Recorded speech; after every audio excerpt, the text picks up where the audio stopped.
Running this 2020 Yamaha 99 four-stroke short shaft. The issue with this motor was that there was bad fuel and water in the fuel.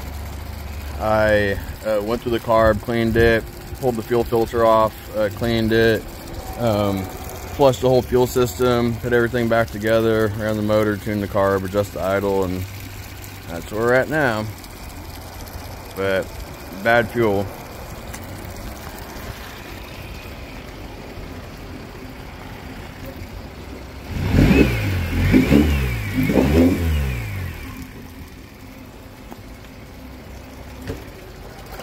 Reverse,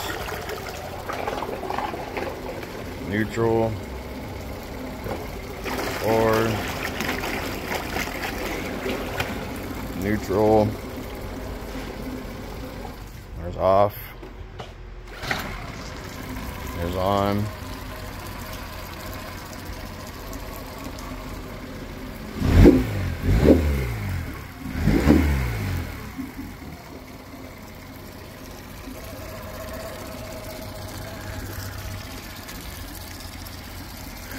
So yeah, issue was bad fuel.